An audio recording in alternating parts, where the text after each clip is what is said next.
Perjalanan pendidikan nasional. Pendidikan merupakan sebuah kebutuhan manusia agar dapat berproses menjadi seorang individu yang merdeka. Merdeka yang dimaksud adalah manusia dapat tumbuh dan berkembang sesuai kodrat yang dimiliki, serta menjadi manusia yang mendapatkan kebahagiaan setinggi-tingginya. Pendidikan juga menjadi salah satu bekal terpenting di masa depan. Pendidikan itu sudah kita kenal sejak zaman sebelum negara Indonesia merdeka hingga saat ini. Pendidikan menjadi salah satu hal pokok yang harus diperhatikan karena pendidikan mampu membentuk karakter pribadi setiap orang. Perkembangan pendidikan di Indonesia tidak terlepas dari perjuangan Ki Hajar Dewantara. Ki Hajar Dewantara merupakan tokoh pendidikan Indonesia yang dikenal sebagai Bapak Pendidikan. Bahkan hari lahirnya dijadikan sebagai Hari Pendidikan Nasional.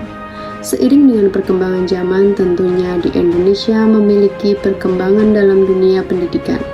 Pendidikan yang ada saat ini tentu berbeda dari pendidikan yang ada pada zaman dahulu.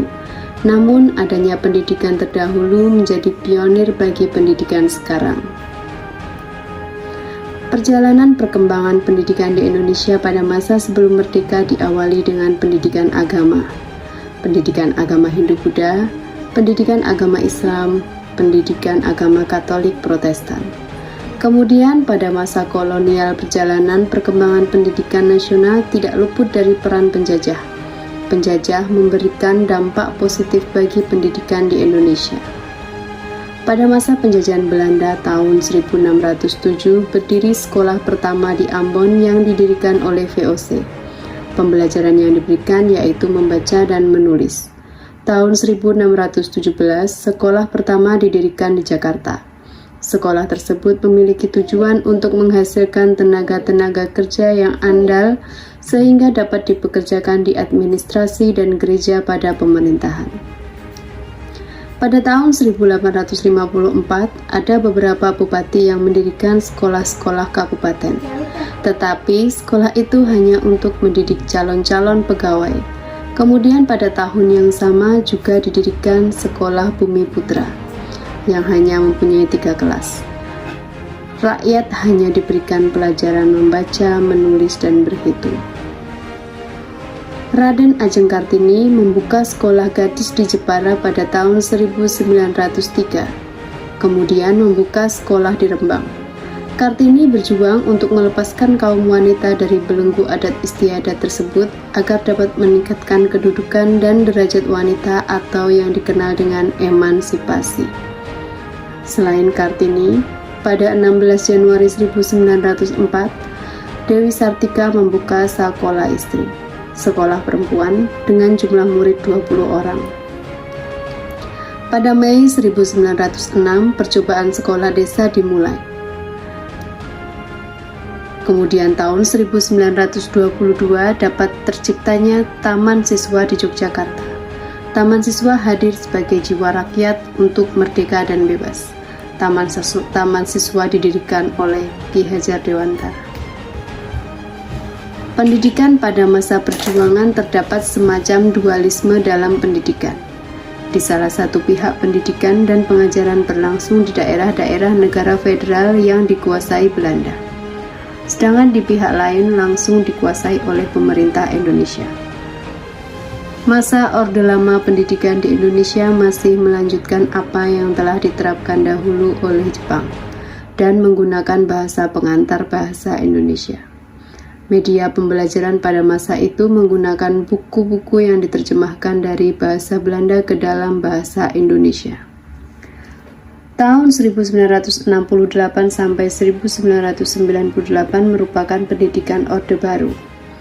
Hak untuk mendapatkan kesetaraan pendidikan tidak terpenuhi karena pemerintah masih mendominasi dalam pendidikan para pelajar. Pada tahun 1998, dimulailah masa reformasi atau masa perubahan. Perubahan yang paling signifikan adalah adanya otonomi daerah termasuk otonomi pendidikan. Pada masa ini, pendidikan diberikan ruang kebebasan untuk berkembang. Tujuannya adalah untuk mendidik anak-anak menjadi warga negara yang berguna, yang diharapkan kelak dapat memberikan pengetahuannya kepada negara. Dasar-dasar pendidikan menganut prinsip demokrasi, kemerdekaan, dan keadilan sosial. Pada abad ke-21 ini, pendidikan sudah masuk ke era globalisasi. Pembelajaran tidak fokus pada penerapan kebudayaan, tetapi berfokus pada berpikir kritis dan pemecahan masalah. Pada zaman ini, teknologi merupakan sarana utama dalam pelaksanaan proses pembelajaran. Sebagai seorang guru, kita perlu meningkatkan kemampuan adaptasi teknologi serta dapat memanfaatkan teknologi untuk mengembangkan pembelajaran, sehingga akan membentuk siswa yang memiliki kecakapan di era abad ke-21. Pada kurikulum ini, pendidikan juga dibebaskan dalam mengembangkan rencana pembelajaran. Rencana pembelajaran didasarkan pada kebutuhan dan lingkungan peserta didik. Hal itu dilakukan agar tujuan pembelajaran dapat dicapai oleh peserta didik.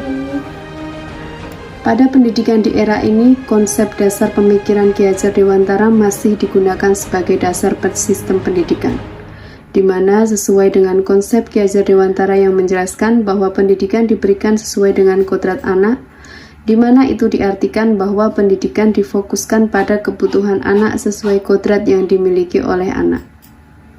Selain itu, semboyan Ki Hajar Dewantara juga masih menjadi dasar sistem pendidikan di Indonesia, yaitu Ing Ngarso Sung Tulodo, Ing Madya Mangun Karso, Tut Wuri Handayani, yang berarti seorang pendidik di depan sebagai contoh, di tengah memberikan semangat dan di belakang memberikan dorongan. Hal itu sangat relevan dengan kurikulum merdeka yang dikembangkan saat ini, bahwa pendidik sebagai fasilitator bagi peserta didik. Pada kurikulum merdeka ini, peserta didik dan pendidik juga harus mencerminkan profil pelajar Pancasila, di mana peserta didik harus mempunyai dasar beriman dan bertakwa, mandiri, bergotong royong, berkebinekaan global, bernalar kritis, dan kreatif. Dengan hal ini, dapat disimpulkan bahwa pendidikan pada masa sebelum kemerdekaan menjadi dorongan perkembangan pendidikan yang ada di Indonesia, sehingga pendidikan yang ada di Indonesia saat ini semakin maju dan terus mengalami perkembangan.